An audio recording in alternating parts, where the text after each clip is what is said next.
Hi hello ನಮಸ್ತೆ welcome back to my channel. ಇಲ್ಲಿ ನಾನು ವರಮಹಾಲಕ್ಷ್ಮಿ ಹಬ್ಬದಲ್ಲಿ ಬಳಸಿರೋ ಕಳ್ಸದ ಕಾಯಲ್ಲಿ ಸ್ವೀಟ್ ಮಾಡೋದು ತೋರಿಸ್ತಾ ಇದ್ದೀನಿ. ಯೂಶುವಲಾಗಿ ಕಳ್ಸದ ಕಾಯಲ್ಲಿ ಖಾರ ಯಾವುದು ರೆಸಿಪಿ ಮಾಡೋದಿಲ್ಲ.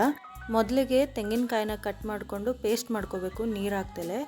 ನಂತರ ಇಲ್ಲೊಂದು ಪ್ಯಾನ್ನಲ್ಲಿ 3 to 4 ಸ್ಪೂನ್ ತುಪ್ಪ ಹಾಕ್ಕೊಂಡು ಫ್ರೈ ಮಾಡ್ಕೋಬೇಕು. ಯಾಕಂದರೆ ಇದು ಕೊಬ್ಬರಿ ಅಲ್ವಾ, ತೆಂಗಿನಕಾಯಿ ಆಗಿರೋದ್ರಿಂದ ಮಾಡ್ಕೋಬೇಕು.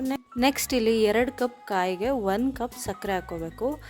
ನೆಕ್ಸ್ಟ್ ಇಲ್ಲಿ ಬಾದಾಮ್ ಪೌಡರ್ ಹಾಕ್ಕೋತಾ ಇದ್ದೀನಿ. ಇದು ಆಪ್ಷನಲ್, ನಿಮಗೆ ಬೇಕಿದ್ದರೆ ಹಾಕ್ಕೋಬೋದು, ಇಲ್ಲಾಂದರೆ ಸ್ಕಿಪ್ ಮಾಡ್ಬೋದು. ಕ್ಲೀನಾಗಿ ಮಿಕ್ಸ್ ಮಾಡ್ಕೊಂಡು ಸಕ್ಕರೆ ಎಲ್ಲ ಕರಗೋವರೆಗೂ ಮಿಕ್ಸ್ ಮಾಡ್ಕೊಳ್ಳಿ. ನಿಮಗೆ ಯಾವ ಶೇಪ್ ಕಂಟೈನರ್ ಬೇಕೋ ಆ ಶೇಪ್ ಕಂಟೈನರಲ್ಲಿ ತುಪ್ಪ ಎಲ್ಲ ಸ್ಪ್ರೆಡ್ ಮಾಡಿಕೊಂಡು ಆಲ್ರೆಡಿ ರೆಡಿಯಾಗಿರೋ ಸ್ವೀಟ್ನ ಹಾಕ್ಕೊಂಡು ಸ್ಪ್ರೆಡ್ ಮಾಡ್ಕೊಳ್ಳಿ. ಜಸ್ಟ್ ಮಾರ್ಕ್ ಮಾಡ್ಕೊಳ್ಳಿ ಅಷ್ಟೇ. ಡ್ರೈ ಆದಮೇಲೆ ಕಟ್ ಮಾಡ್ಕೋಬೋದು.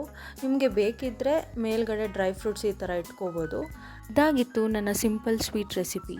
Thanks for watching.